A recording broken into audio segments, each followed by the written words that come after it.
blood. It washed around my hooves, splashed against my legs, carried by the river that was Main Street. I was standing in the middle of the river, and it was full of corpses. "How many ponies have you slaughtered?" asked Velvet Remedy's voice accusingly. "It sure didn't take you long to become a mass murderer, did it, Little Bib?" "Velvet?" I looked for her in the storm and blackness. Instead, my eyes found only the bullet-savaged wall of the sheriff's office. Crude spray paint covered it, shouting blasphemies. Raiders had been here. Their sickening hoofwork, sadistic mutilations, on display for every pony to see. I watched as the pony torso that dangled from the ceiling inside, its limbs hacked off and coat shaved to the skin, heave against its chains and fall to the floor with a meaty thud. I tried to scream as it began to crawl towards me. With a wet rending, the splayed body on the wall, its flesh flayed back to show off its ribs and rotting organs, ripped itself free and slopped towards me, splashing in the water. I tried to back away, only to find my hooves mired in the muddy street. The crimson ichor in the water coated my pip-buck and sunk into my coat around my legs. "Calamity! Velvet! Help me!" I screamed, but my voice carried no sound. A silent Spritebot watched, doing nothing, as the lower half of a slaver pony joined the things that crept maliciously towards me, a long rope of intestine dragging out behind it. I awoke, my heart thudding hard and my body covered in cold sweat, to the sound and shake of the train. I was weak, but warm and less achy than I had any right to be. I was laying in one of the beds on the train's passenger car, a blanket over me. Beside me, Velvet Remedy was waving her horn tenderly over my recently crippled leg. To my amazement, my leg felt mended, if deeply itchy. I tried to shake the specter of my nightmare. This was not the first sleeping terror that my experiences outside had spawned, but this had been the most deeply unpleasant. The incorporation of my companions, or lack of them, somehow made this dream far, far worse. Velvet Remedy! The last I had seen her, she was fallen in a pool of her own blood, having saved nearly half a dozen foals. My ears perked at the sounds around me. Looking over my shoulder, I saw the colts and fillies from the sheriff's cells taking up much of the passenger car. They looked weary and beaten. 2 of them were fast asleep, but one of them had enough cheer to look at me and grin. "That was awesome!" The colt waved his hoof slowly through the air and then stamped it down with a clop. I gave him a weak smile, my heart finally beginning to calm. Calamity turned from staring out a window to welcome me back to the land of the living. "We're okay?" I was hesitant, half fearing that this was just another dream waiting to become a nightmare. Velvet Remedy nodded reassuringly. "The slaves?" "In the caboose," Velvet said softly. Less softly, "This train has only the one passenger car, and I felt the foals needed the space more dearly. So it was either the caboose or strapping them to a flat car." Speaking as though I would have suggested something awful was not, I decided, one of her more endearing personality traits. Suddenly, I remembered my original plan, and the locked pens that the pony captives have been caged in. But the locks? I knew Calamity could not have picked them, and I couldn't imagine Velvet Remedy, in her own youth, having plied that skill. She rolled her eyes at me. "Oh, come now. I'm not the locksmith you are, and I certainly do not have the level of telekinetic mastery that you showed. Most impressive, I should add. But I am a unicorn. I can do basic levitation. between your missiles and the mines, I was able to bypass the need for lockpicks or keys. The train rumbled around us. Glancing out my window, I saw that we had already traversed the desert and were clearly well on our way up the mountain. The pace of the train ponies was slowing. We were getting close to the peak point of the mountain track. My conversation with Velvet had lulled, and now Calamity disrupted it entirely. "Our shadow's back." I pulled myself into a sitting position, testing my mended leg. "Shadow?" The cult who spoke up earlier declared. "Mr. Calamity thinks something is following us." I noticed Calamity was crouched to the window, looking upwards through it. Towards the sky? I kept myself from saying goddess in reference to the winged unicorn slaver I had battled. One of those, like, at the sheriff's? "I don't think so, but there's a something up there, keeping just out of sight." "If it's out of sight, how do you know anything is there?" Velvet countered, but at Calamity's look, she relented. "Another Pegasus, perhaps?" Calamity grimaced. "I really don't think so." He returned his gaze to the window, quieting. "At least it has stopped raining," Velvet Remedy announced, looking out the window. "That storm lasted for days." I turned and looked out at the thick gray cloud cover. The water had indeed stopped falling from the sky, and the clouds were a much lighter color, turning the sunlight into a drab gray. "Velvet," I started. She smiled at me, and my heart soared. Her previous grating remark instantly forgotten. "Thank you, little Pip. Your bandages saved my life." I looked at her, knowing that there was no way those poor excuses for medical aid, magically treated or not, could have brought her to health. I started to say as much, but she lifted a hoof to interrupt. "No, but you managed just well enough that I regained consciousness, and from there I could take care of myself." She cast a sidelong look towards Calamity. "Not to mention you and that interesting friend of yours." Calamity nickered in her direction. I stared at my leg, surprised. Grinning, Velvet reminded me. "I did tell you I'd always wanted to be a medical pony. I studied for it and even apprenticed." I looked at the beautiful mare, many years my elder, curiously. "If that's what you wanted, why didn't you?" "Because my cutie mark showed up. One day, I sang a song for an ailing gentle pony, and it appeared.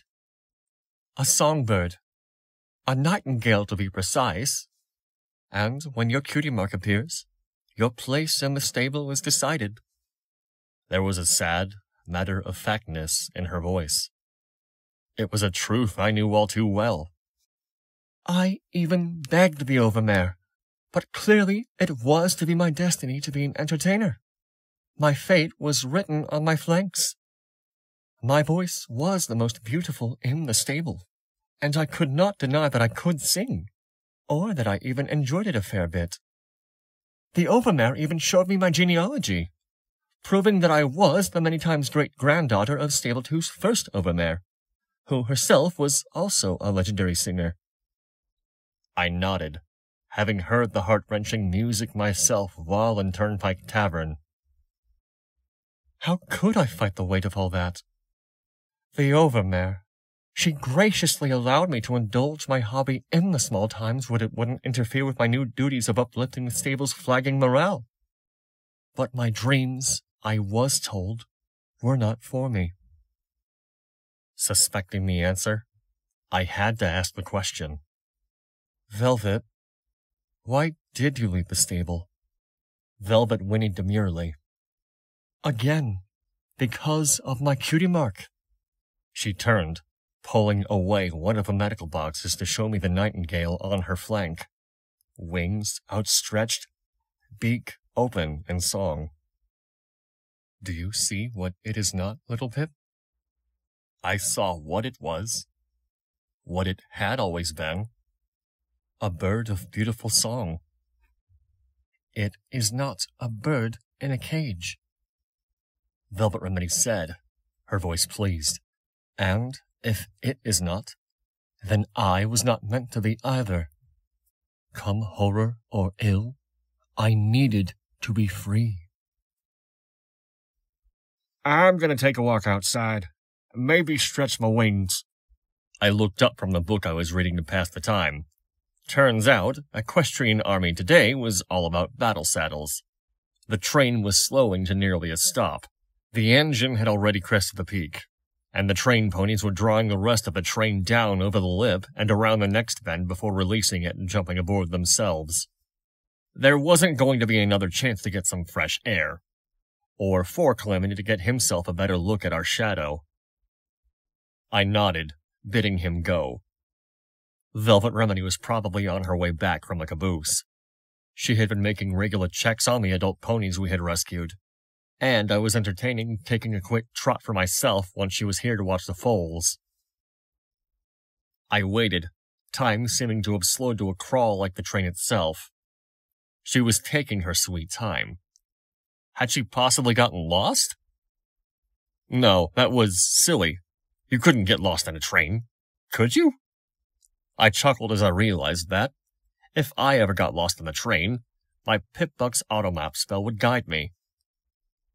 Poor Velvet.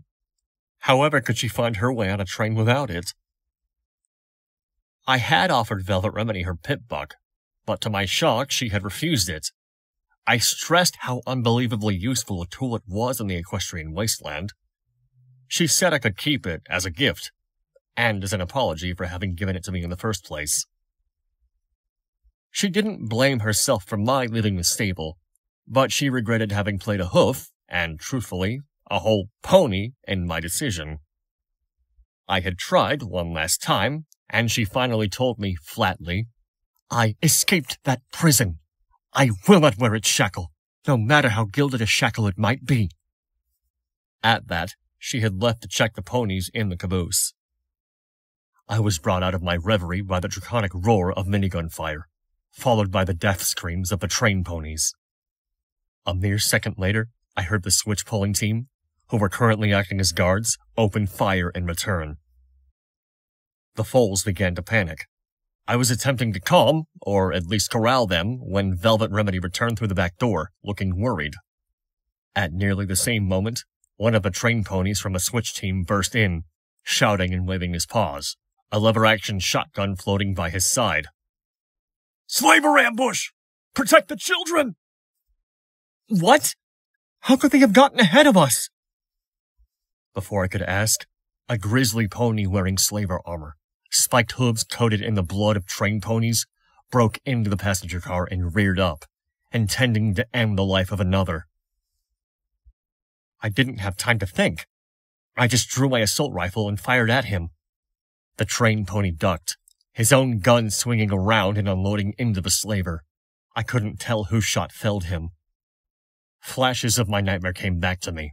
I hesitated, but mercifully only after the attacker had been taken down.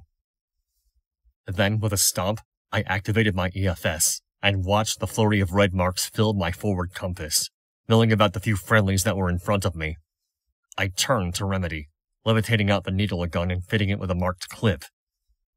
I had not been able to determine what the markings on the needle clips stood for, but I suspected any one of them would at least be capable of incapacitating. Take this.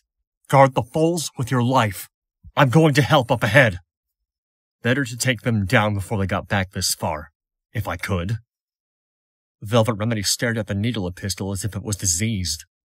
I couldn't. Oh, for Celestia's sake! You have to! You're not going to survive out here if you aren't willing to fight back! I pointed towards the foals. And neither will the ones you're protecting. Velvet gulped. I mean, I don't know how. Oh, it's easy. Float it up, pointing this end at the bad guy. To shoot, pull this little lever back. That's the trigger. She nodded, then looked to me as if I was hoping I would offer another option. I'm not a killer. I don't think I can. Learn to. It was a harsh, even brutal thing to say. But that was the Equestrian wasteland. The train slid down the track, picking up speed but was still slow enough for the motley force of unicorn and earth pony slavers to leave aboard. 2 earth ponies with minigun battle saddles had torn through the pulling team, shredding the poor ponies into red meat. The barrage of return fire had slaughtered them in return. I stood my ground on a boxcar several cars forward of the passenger car that held Velvet Remedy and the foals, assault rifle at the ready. My EFS compass was so full of red ahead of me that it was impossible to track individual opponents. Part of me wanted to attempt parley, if only to avoid the growing pain in my conscience. But that was out of the question. No, any pony attacking the train went down. It was with this intention firmly planted that I opened fire on the first slaver to jump her way onto the boxcar ahead of me. My shot went wild and she jumped back down. Damn it! I heard an explosion above and behind me. Casting my eyes to the sky, I saw Calamity dodging and weaving through the air, a griffin in hot pursuit. The enemy aviator held a brush gun, a much nastier firearm than any I had seen so far, and occasionally slowed his pursuit of Calamity to fire a shot. Calamity, bless him, was not making himself an easy target, and costing the griffin distance with each failure. As I watched, Calamity suddenly swooped upward, pulling a full loop. And, to my dismay, the griffin matched his move, looping slightly inside his own to close distance with him yet again.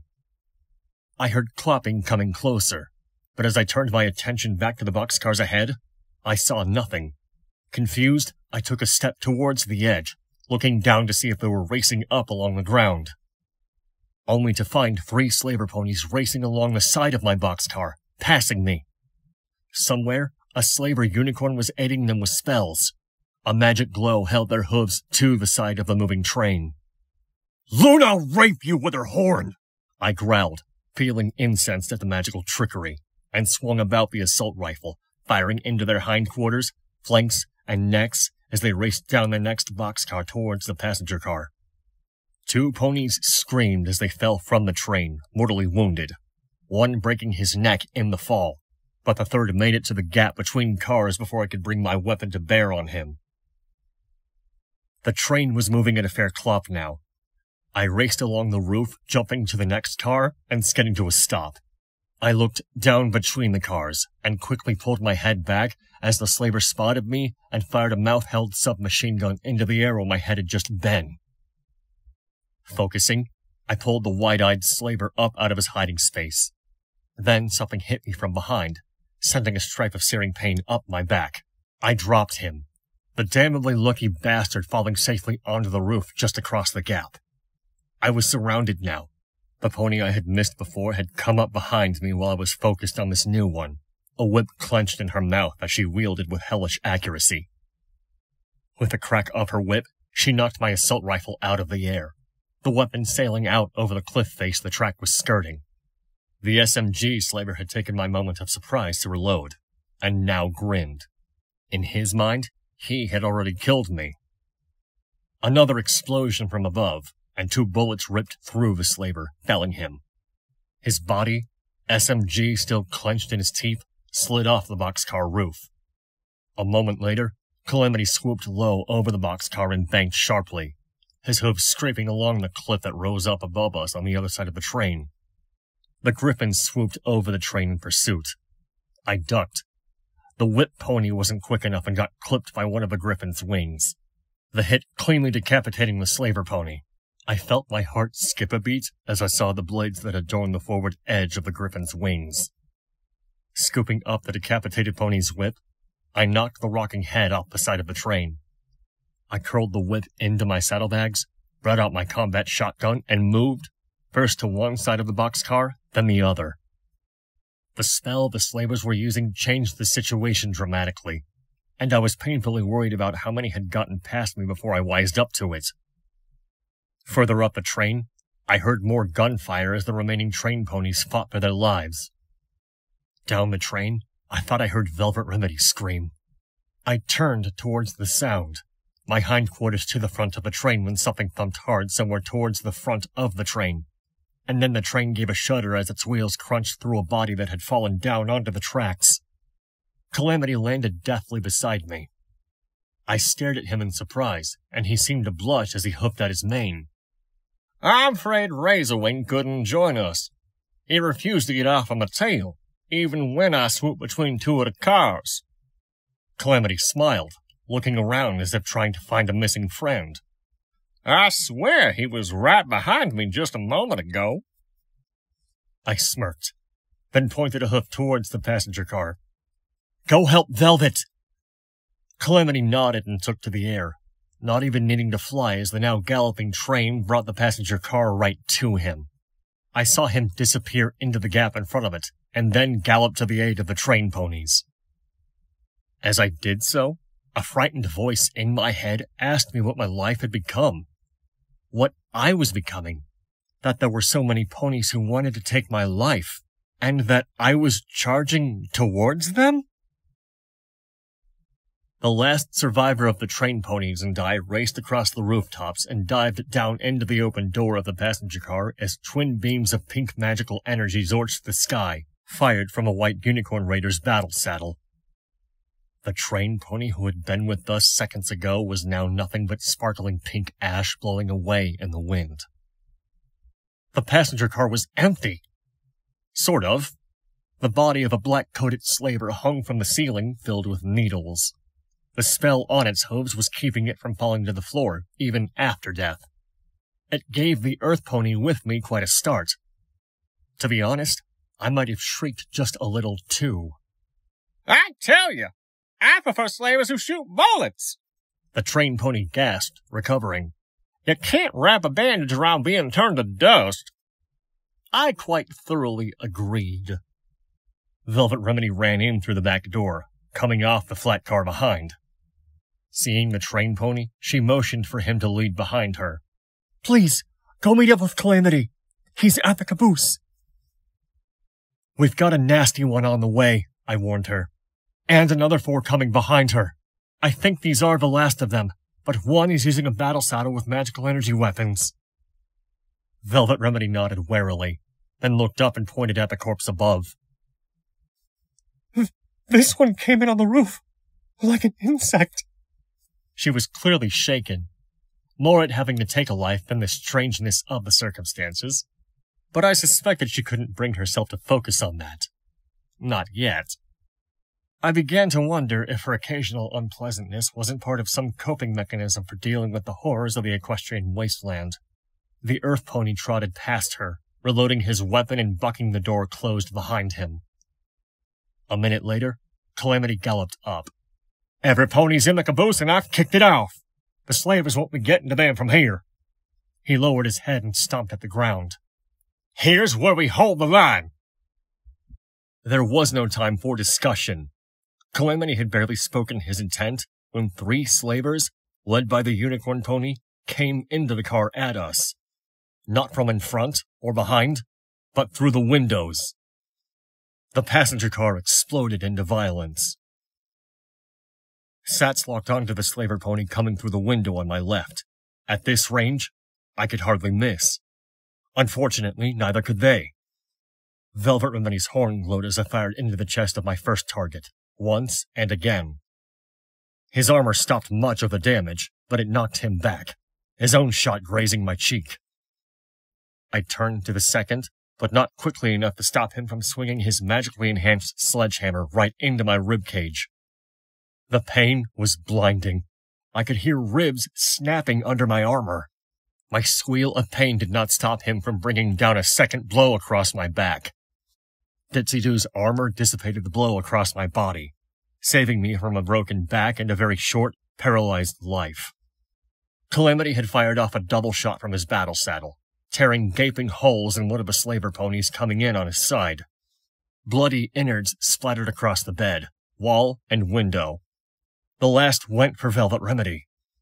Oh, goddess, why wasn't she wearing armor? I watched in horror from the floor as the slaver sank his combat knife deep into her shoulder, barely missing her neck. Blood gushed around the blade and turned her charcoal coat a wet black. Her spell imploded, the magic radiating from her horn fading away in an instant. I started to get up, crying out again as bright agony slashed through me with fiery fingers. My targeting spell was still refreshing, but my first opponent had already recovered and was bringing his gun to bear. The pony with the sledgehammer swung again, intent on pummeling me into submission. The submission of a corpse. Calamity fired. The armor that had spared the slaver from my combat shotgun was not equal to my companion's powerful rifles. The slaver who had stabbed Velvet grasped the hilt of the knife in her teeth, intent on pulling the blade out of the wounded singer, but Velvet's horn glowed once again, a telekinetic life enveloping the knife. It was a simple, weak telekinesis holding the blade, but it kept the pony from sliding out the blade as easily as she expected, and that briefest pause gave Calamity enough time to turn his barrels on her. He fired again, and Velvet was splattered with wet bits of the other pony. I was in so much pain. My vision blurred heavily. I was having trouble drawing breath. But at least now, it was, I thought hopefully, only 3-on-1. But as the slaver raised his sledgehammer over my head, the door burst open. The white unicorn, standing just outside the door, opened fire with pink magical energy. With a flash from my horn, Sledgehammer Pony found himself pushed away, becoming an impromptu shield. An eye blink later, he was glowing pink dust. Now it really was 3-on-1, and while I had to fight through my pain to fire, my targeting spell had finally returned, and Sats guided my shots. And Calamity needed no aid at all. Velvet Remedy's horn glowed as she slowly mended my several broken ribs, jumping slightly as the train gave a buck. The pain in my side had reduced to a throbbing, bad enough to wring whimpers from me. Really, little Pip, this is becoming a habit. Her own coat was matted with her blood. The last of our healing potions had been consumed, and both she and I wore the last of our bandages. Only Calamity had made it through virtually unscathed. The slavers lay dead about us, save for the one who had pummeled me with a sledgehammer. His body had been vaporized, turned to glowing ash. I recoiled at the thought that I might have breathed in some of him. I turned away, staring at the floor. Though we had won, it didn't feel like a victory. Instead, I felt that I had led half a dozen train ponies to their slaughter. And, in the end, I had failed in the fight as well. If Calamity hadn't been with us... Reading me far too easily, Velvet Remedy tried to soothe me. At least you got that one with the horrible sledgehammer. All I managed to do was be a target. You are doing more than your fair share with your healing skills and mending spell, I pointed out. Adding, although I'm surprised you didn't stay with the freed slaves and foals. Velvet Remedy whinnied. That caboose was too crowded as it was. If I'd have tried to force myself in there too, some pony would have suffocated. She finished tending my wounds, frowning at the increased shaking of the train. Scenery flashed by outside the windows. Yep. Calamity returned to us, making his way through the rattling train. Looks like that was the last of them. The train groaned dangerously as it tore around a corner, forcing us to catch ourselves. Velvet looked between us with alarm. Don't either of you ponies think we're going awfully fast? How does this train of yours slow down? We use the brakes. And where are they? In the caboose. Velvet's ears dipped back. She stared levelly at Calamity. The caboose? That would be the big red car at the back, right? The one you just kicked free of us? I felt a surge of panic. Calamity grimaced a little. Yep. Pondering. You know, that would explain the look the train pony was giving me. I begin to see how you got your name, Velvet said flatly. Several minutes of confirming our situation and arguing what should be done followed as the train continued to race down the mountain out of control. Soon, the three of us were bracing ourselves against every turn. We were still only halfway down, sheer cliffs flying by on either side. In the end, I decided there was only one solution. Calamity, fly Velvet to safety. Velvet's eyes widened. But what about you? Resolutely, I stomped on the ground, trying to ignore the twinge in my recently mended leg and ribs. I'll be fine. I figured out another way off. The two of them looked dubious, but they trusted me. So, with a nod, Calamity and Velvet made their way to the nearest flat car. I'll be back for ya, Calamity promised as he spread his wings. The wind tore Calamity and Velvet off into the air. And then, I was alone. On a runaway train. Okay, I thought to myself. Now it was time to actually think of a way off. The train charged forwards towards a mountain curve, hitting it far too fast. The train tilted. I could feel wheels coming off the track. My horn flared with power, cold sweat breaking across my already too abused body as I poured telekinetic power into holding the train on the track. The whole train glowed feebly as it ripped around the corner, canted crazily, riding only one side of its wheels. With a squealing thud, the train righted itself on the track, already headed towards another turn, this one throwing the train's weight against the rising cliff wall. The rocky wall raked at the train, gouging at boxcars and rending most of the roof off the passenger car with a resounding roar. I clenched my eyes shut against the storm of splinters. When I opened them again, wind was buffeting me fiercely through the gaping wound in the train car. I could see another turn ahead, this one even sharper. Trembling with exhaustion, I knew there was no way to prevent the train from leaving the track this time. I focused again, dreaming I could levitate myself to safety. Groaning with the effort, I felt my hooves leave the ground just as the engine car hit the curve and snapped around it. The massive weight of the train could not follow. With a horrific, screaming shudder, the jackknifing train tore from the track, soaring out over the mountain cliff like a snake with a broken head, and plunging towards the valley over 1,000 feet below. With all my remaining focus, I pushed myself up and away, lifting out of the open roof. But it was not enough. I was still falling, and fast. My efforts only slowed me enough that I got to see the train fall past me, diving down into the dead forest below with an almighty crash. The destruction below me was like the hoof of Luna against the land beneath. Great clouds bellowed up, obscuring the wreckage that I was about to splatter against. Calamity caught me. The three of us, Calamity, Velvet, and I, trod through the narrow valley under the gray clouds above. I had no idea where we were, save that New Appaloosa was many days' travel on my Pitbox map. Assuming we could travel in anything close to a straight line, assuming we were headed there at all. Based on the terminal entries, the slavers of Old Appaloosa were selling the bulk of the ponies they captured to some pony named Stern in some place called Philadelphia. I had not lost my rage at what I had read, at the wicked and cruel things these ponies were doing.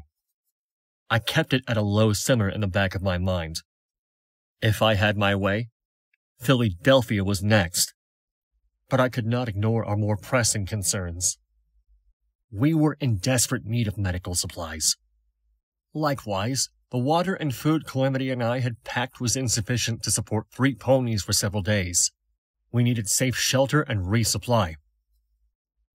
Once together, we had rested for several hours. The 3 of us had just been through a harrowing battle, and it would have been insane, if not impossible, to press on without giving ourselves time out. In truth, we needed much more than we took. I myself was so weakened by my extreme feats of telekinesis that I found myself unable to levitate even something as small and relatively light as Little Macintosh. But the unfamiliar and possibly hostile environment did not encourage dallying.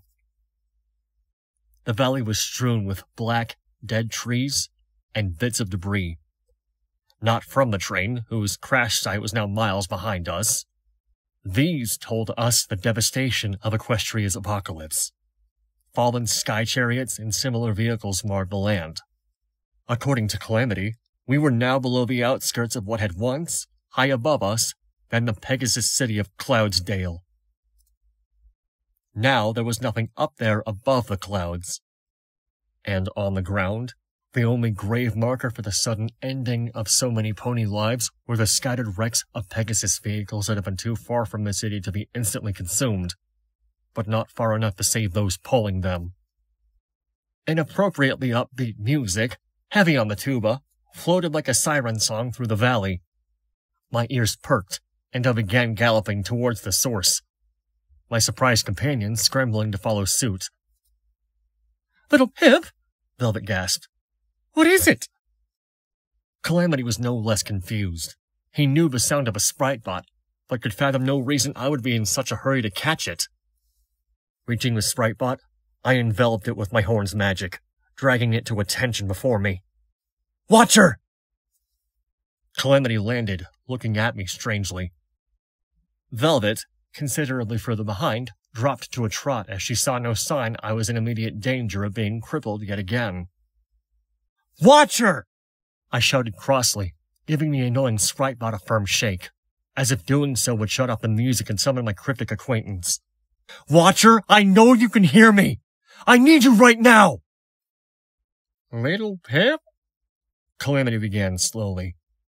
"I don't think—" He stopped, eyes widening fearfully as the music ended in a mid-song pop and the sprite bot spoke directly to me in a voice he had never heard come from a sprite bot before. Hello, Little Pip. How can I help you? The tinny artificial voice addressing me clearly spooked my wasteland-experienced companion quite deeply.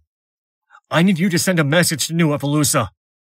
There's a caboose headed down the mountain, without a train. The train pony inside will make sure it reaches the bottom safely. But there are lots of ponies inside, including 5 young ones who cannot survive out here on their own. New Appaloosa needs to send wagons to get them." Watcher was silent, hesitant. "Watcher, they're not in good shape. They have no food or water. Time is of the essence." Watcher spoke slowly. I don't know, Little Pip. I'm not in the habit of... "I don't care!" I shouted crossly. "You care about those ponies, don't you? Do you want to see those foals die?" No, I mean, yes, I care. No, I don't want to. "Then get help! You don't have time to indulge your shyness, Watcher! Lives are at stake!" With a pop, the sprite bot's song continued. I released it, unsure whether to feel relieved or disgusted.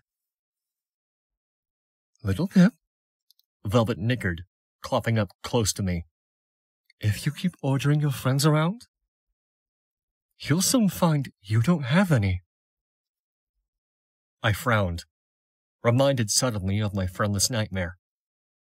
Calamity gave me a look that suggested she might be right. Velvet kept walking, and I fell in line behind her.